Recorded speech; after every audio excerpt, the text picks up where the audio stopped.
menjaga kemakmurannya, dan yang belum berangkat haji semoga Allah mampukan dipanggil oleh Allah dengan caranya. Dan jika pun tidak sempat bisa sampai ke Baitullah, tetapi hati kita sudah tertaut dan pahala kita sudah diterima oleh Allah dan pahala kita.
Cerita ini pernah terjadi di masa tabi'in.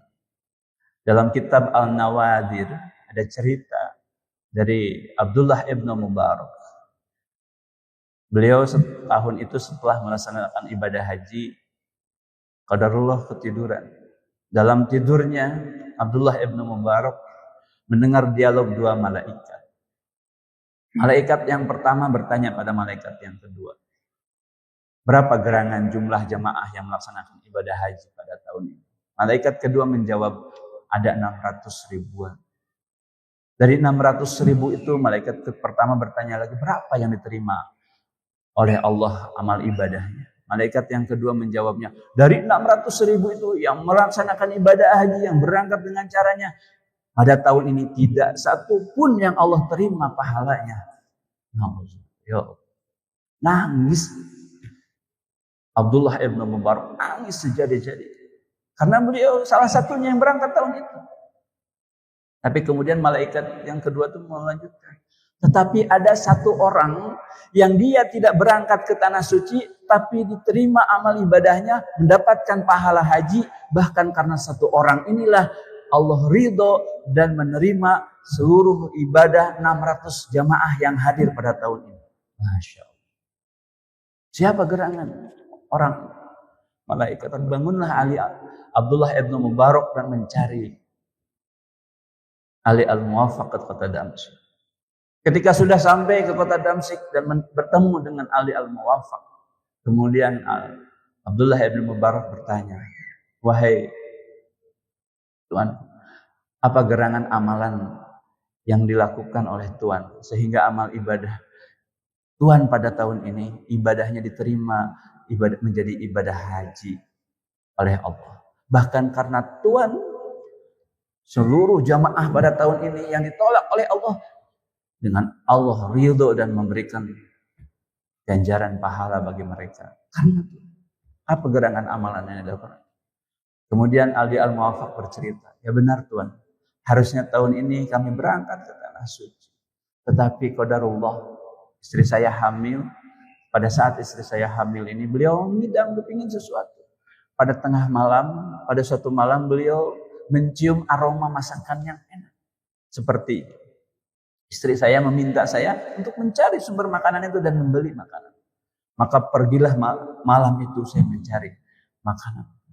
Apa gerangan masakan yang dimasak ini sehingga istri saya menginginkan? Ternyata Ali al-Muwaffaq mengetahui sumber makanan itu dari sebuah rumah sederhana di mana di dalamnya adalah seorang wanita tua janda yang memiliki 4 orang anak. Kemudian masuk, bersalam, kemudian menyampaikan maksudnya untuk membeli masakan. Ternyata itu adalah daging yang sedang dimasak. Kemudian wanita tua itu menjawab, wahai Tuan, bukan kami tidak mau memberi, tapi daging ini haram bagi Tuan, tapi halal bagi kami. Maksudnya kenapa, Bu?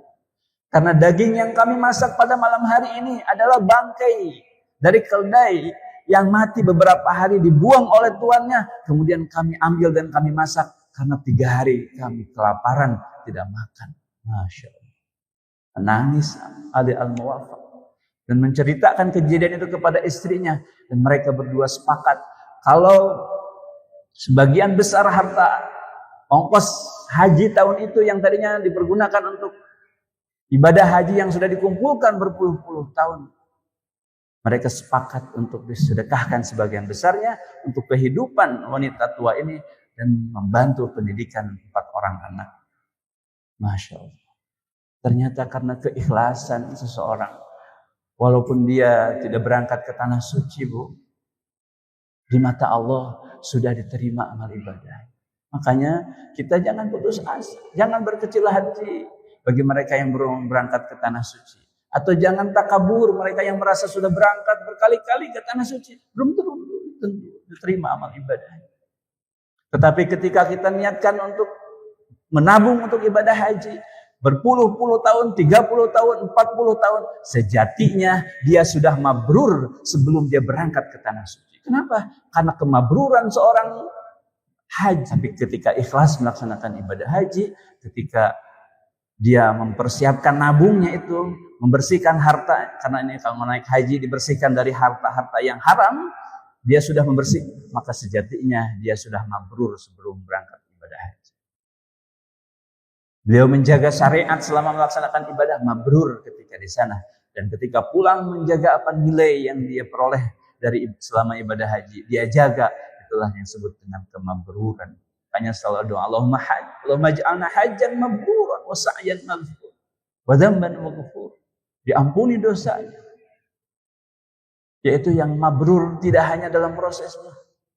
Ibu misalkan maksakan haji tahun ini, hayong gagah misalkan, hajinya haji furoda, haji plus, tapi artosan kengeng korupsi, percuma. Dalam proses awalnya sudah tidak mabrur, di sananya juga berakhir. Tapi ketika kita meniatkan menabung untuk ibadah haji kita, senaos sacan angkat, mudah-mudahan Allah sudah mencatat menjadi pahala ibadah haji. Amin ya Allah. Ya barakallahu wa lakum. Masih ayat 29. Assalamualaikum warahmatullahi wabarakatuh.